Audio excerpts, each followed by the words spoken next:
The moment we've all been waiting for is finally here. Tonight, February 5th, 2026, could be your once-in-a-lifetime chance to witness one of nature's most spectacular shows without ever leaving your hometown. The Northern Lights, those dancing ribbons of green and purple fire that usually require expensive trips to Alaska or Scandinavia, are coming to you. And I'm not talking about some faint glow barely visible on the horizon. I'm talking about a legitimate geomagnetic storm powerful enough to push aurora displays hundreds of miles south of where they normally appear. This is Weather and Wealth, and in the next few minutes I'm going to tell you exactly where to be, what time to look up, and how to capture this cosmic spectacle before it's gone. Let me explain what's happening up there right now, because the chain of events that led to tonight's show is absolutely wild. 3 days ago, that monster sunspot AR4366 we've been tracking unleashed an X8.1 solar flare, one of the most powerful eruptions we've seen in over 2 years. That flare sent a shockwave of electromagnetic radiation screaming toward Earth at the speed of light, but that was just the opening act. The real showstopper was what came next. That massive explosion hurled billions of tons of magnetized plasma off the sun's surface in what scientists call a coronal mass ejection, or CME. Think of it like the sun literally spitting a chunk of itself into space, and that chunk is now barreling toward Earth at over 1 million miles per hour. Right now, as I'm speaking to you, that cloud of charged particles is racing across the 93 million miles of space between the sun and Earth. Space weather forecasters at NOAA have been tracking it constantly, running computer models to predict exactly when it will arrive and how hard it will hit. And here's what they're telling us. Impact is expected tonight, February 5th, at approximately 11 p.m. Eastern Time.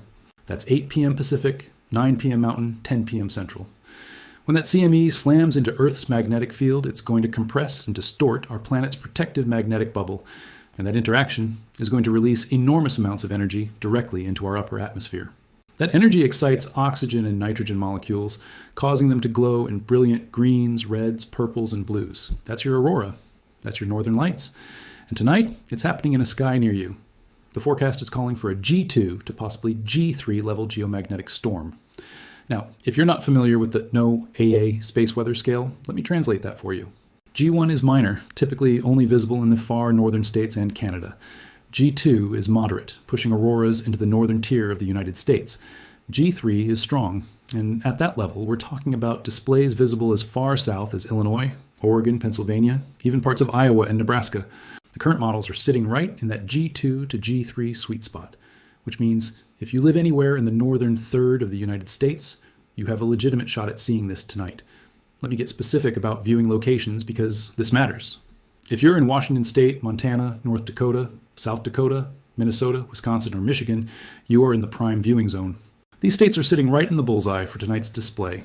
People in these areas should be planning right now to get outside, find a dark spot, and look north between 10 p.m. and 2 a.m. local time.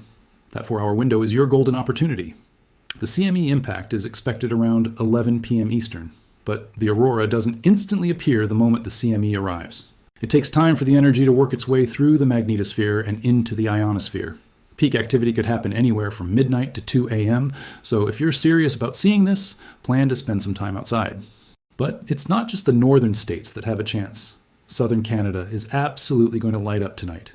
If you're in Alberta, Saskatchewan, Manitoba, Ontario, or Quebec, you're in for a treat.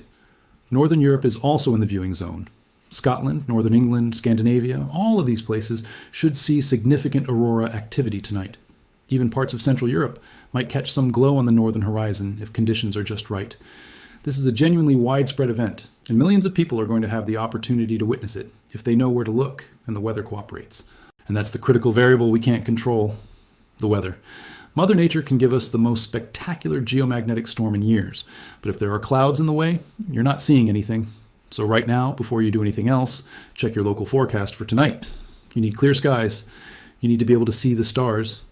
If your forecast shows cloudy conditions, don't give up immediately. Weather can change, and sometimes cloud cover breaks up overnight.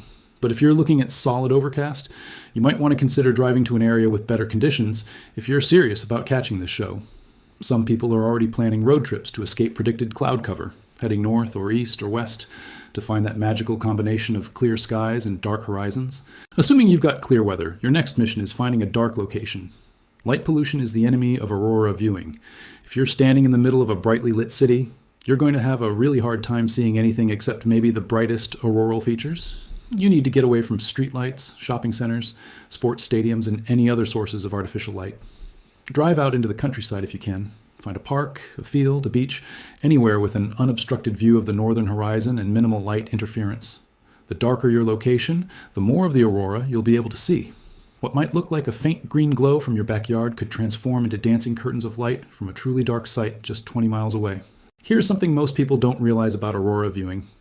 Your eyes need time to adjust to the darkness. If you walk outside from your brightly lit house and immediately look up, you're not going to see much.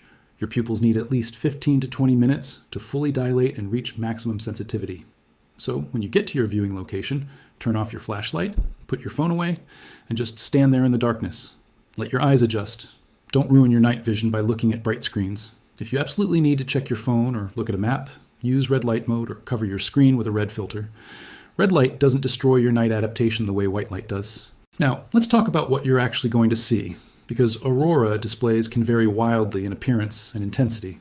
At the lower end, you might see what looks like a faint greenish glow on the northern horizon, almost like distant city lights or a weird cloud formation.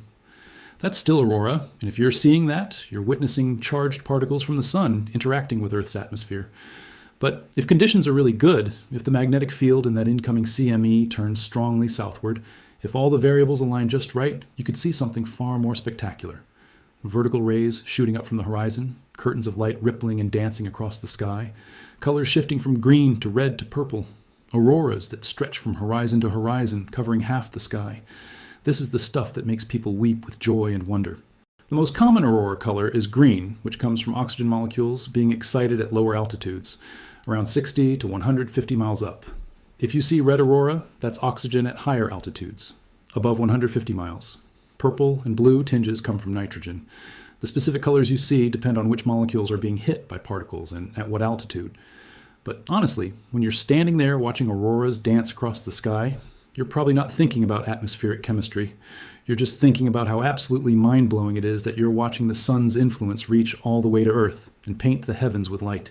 Photography is going to be on everyone's mind tonight, and yes, you can absolutely capture auroras with your smartphone if you know what you're doing. Modern phones have surprisingly capable cameras, especially in night mode. Here's the quick tutorial. Find a way to stabilize your phone. Lean it against something, use a tripod if you have one, or even just set it on the hood of your car. You need it completely still because you're going to be using long exposures. Open your camera app and switch to night mode or pro mode if your phone has it. You want the longest exposure time your camera will allow, typically anywhere from 3 to 30 seconds depending on your device. Point your camera at the aurora, frame your shot, and take the picture. The camera will capture light that's too faint for your eyes to see, and the resulting image will often be more colorful and detailed than what you're seeing in real time. If you've got a real camera, a DSLR, or mirrorless setup, you've got even more options. Set your ISO to 1600 or 3200, open your aperture as wide as it will go, and start with exposures around 10 to 20 seconds. Use manual focus and focus on infinity or on a bright star. Take test shots and adjust your settings based on what you're seeing. The aurora can change brightness rapidly, so what works for one shot might not work 5 minutes later. Be prepared to adjust constantly. And please use a tripod. Handheld long exposures are just going to give you blurry messes. But here's my honest advice. Don't spend the entire night looking at aurora through a screen. Yes, take some photos, capture the memory, but then put the camera down and just watch. Just experience it. These events are rare enough that you should be present for them, not filtering everything through a lens. Let your eyes and your brain record the memory in ways that no camera ever could. There's one more critical piece of information you need to know. The forecast I'm giving you is based on models and predictions, and space weather is notoriously difficult to predict with perfect precision. That CME could arrive earlier than expected or later than expected. The magnetic field orientation could be favorable for strong auroras or unfavorable, limiting the display. There could be a surprise enhancement nobody saw coming, or the whole thing could fizzle into a minor event. This is why aurora chasing requires patience and flexibility. The best approach is to plan to be outside for several hours, from around 10 p.m. through at least 2 a.m. Don't just step outside at 11, look for 2 minutes, see nothing, and go back inside. Give it time. Watch. Wait. The aurora can explode into activity without warning. And here's something really exciting. This might not be a one-night event. Remember, AR4366 is still active. It's still producing flares.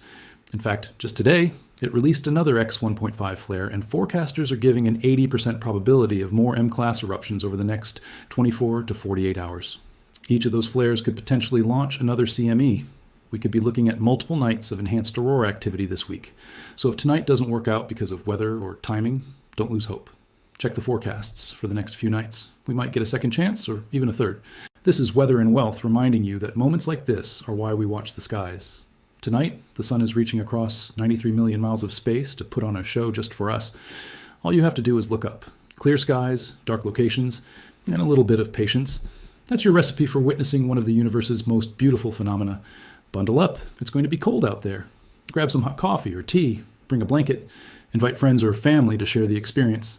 And tonight, when that solar wind slams into Earth's magnetic field and sets the sky ablaze with otherworldly light, you'll understand why people travel thousands of miles and spend thousands of dollars chasing these displays. Except you won't have to travel anywhere. The aurora is coming to you. Don't miss it.